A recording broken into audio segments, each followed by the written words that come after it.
제가 지금 와 있는 곳은 충청북도 충주시에 있는 숭선사지입니다. 이 숭선사는 고려시대의 여러 기록물에 등장을 하는데요. 바로 고려 4대 왕이었던 광종의 어머니 충주 유씨의 추복을 위해서 창건한 사찰로 알려져 있습니다. 바로 충주 유씨의 원당이라고 할 수 있는 곳인데요. 지금 잘 보이지는 않겠지만 저 뒤편으로 산의 능선이 보이고 있고요. 그 능선 앞쪽으로 넓은 골짜기가 있는데 이 골짜기에 바로 숭선사가 위치하고 있었습니다. 이 숭선사지는 여러 번에 걸쳐서 충청대학교 박물관에서 발굴을 했는데요.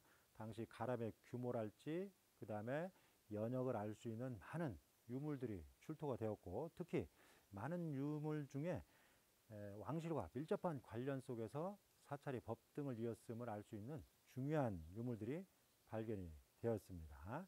바로 이 숭선사지로 올라가는 입구에 이렇게 숭선마을이 위치를 하고 있고요. 그 숭선마을의 마을회관 바로 옆에 단간지주가 세워져 있습니다. 단간지주는 사찰로 들어가는 입구에 세워지는 조형물입니다. 바로 이곳이 사찰이 있으므로 지금부터는 아주 경건한 마음으로 불심을 가지고 사찰로 들어가라, 그런 의미를 보여주고 있는 조형물이라고 볼 수가 있죠. 이 숭선 마을에 있는 이 숭선사지 단간지주는 현재 일주만 남아 있습니다. 한쪽 지주는 현재 결실돼서 남아 있지 않고 한가운데 간대석과 그 다음에 바로 서편에 세워졌던 지주만 남아 있는데요. 굉장히 우람하고 웅장합니다. 규모도 큽니다. 고려시대에 들어와서 많은 단간지주가 세워졌는데 규모가 크고 아주 잘 만들어진 세련된 고려시대 단간지주들은 거의 대부분 당시 수도가 있었던 개성 일대 남아 있습니다. 그런데 이 남쪽 편에도 고려시대에 많은 단간지주가 있는데 그 중에서도 이렇게 규모가 크고 잘 만들어진 단간지주는 흔하지 않습니다. 그만큼 이 숭선사가 당시 중앙정부 또는 왕실과 밀접한 관련 속에서 사찰이 창건되었음을 알려주는 그런 유물이라고 볼 수가 있습니다. 현재 하부는 알 수 없습니다. 아마 상당히 깊게 매몰되었을 걸로 보이는데 이 단간지주 하부의 치석수법이 정연하지는 못합니다. 이런 걸로 봐서 별도의 기단부는 마련하지 않고 단간을 하부에 매몰시켜서 지지부를 노출시키는 그런 방식으로 단간을 세웠을 걸로 판단이 됩니다. 그래서 노출되는 부위는 정연하게 다듬었고요. 바깥면 한가운데 낮게 도들새김을 해서 약간의 장식적인 기교를 했고, 그리고 외곽 모서리에 모죽임을 했습니다. 이 모죽임의 너비가 거의 한 7cm 정도 됩니다. 바깥면 좌우 측면을 모죽임을 했는데 상당히 넓게 모죽임을 해서 이것도 역시 장식적인 기교에 해당된다고 볼 수가 있죠. 그리고 표면은 아주 깔끔하게 다듬었습니다. 고려시대 단간지주는 표면을 거칠게 다듬는데 이 단간지주는 깔끔하게 다듬었죠. 그리고 안쪽 면이 있는데 안쪽 면에 파손된 흔적이 좀 많이 있습니다. 아마 어느 시기에 붕괴되거나 또는 인위적인 파손이 있었던 걸로 보입니다. 단간지주를 좀 더 세밀하게 보도록 하겠습니다. 이 측면에서 본 모습인데요. 측면에서 보면 단간지주의 모서리 부분을 모죽임 했음을 알 수 있고, 상단 부분을 부드럽게 호형으로 깎았음을 알 수가 있습니다. 단간지주의 바깥면인데요.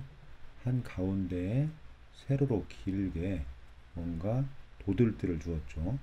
그러니까 나름대로 장식적인 기교를 가해서 지주부를 치석했음을 알 수가 있습니다.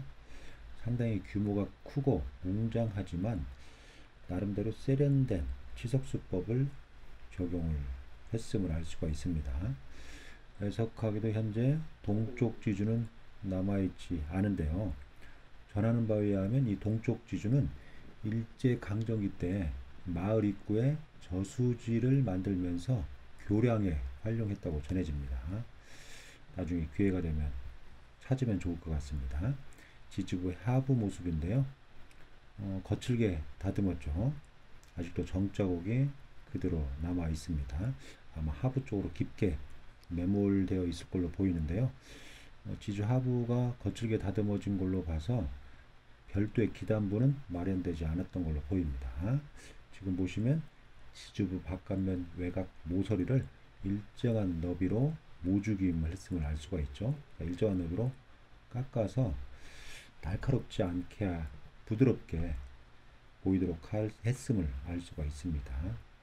단간지주는 장식적인 기구가 그렇게 많지 않은데 이와 같이 모죽임 하거나 아니면 지주부 바깥면 한 가운데를 도들대를 두거나 이런 게 단간지주가 그나마 보이고 있는 장식적인 기구입니다.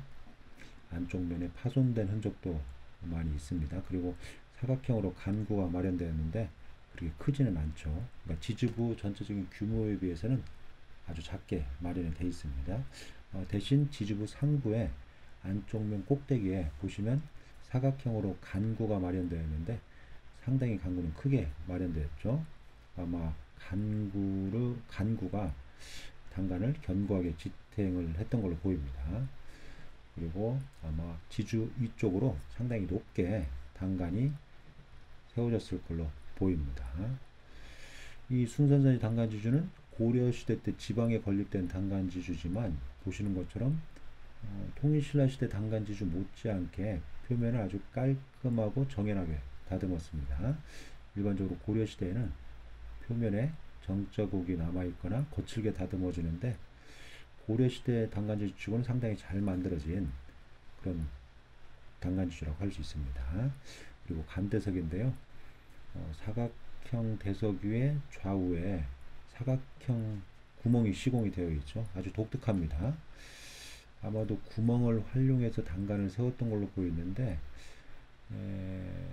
나무 단간을 양쪽에 끼워서 위로 높이 세웠던 게 아닌가. 다시 말해서 나무로 제작된 단간을 아래쪽에는 두 개를 세우고 위쪽으로 올라가면서 하나를 세워서 높이 세웠던 걸로 이렇게 보입니다. 뭐 어디까지나 추정이기 때문에 정확한 건 알 수가 없습니다. 어쨌든 이 숭선사지 단간지주는 고려 초기에 지방에 건립되었지만 단간지주였던 지서수법이나 여러 정황으로 봐서 중앙에서 파견된 우수한 석공에 의해서 설계 시공된 그런 단간지주로 추정이 됩니다.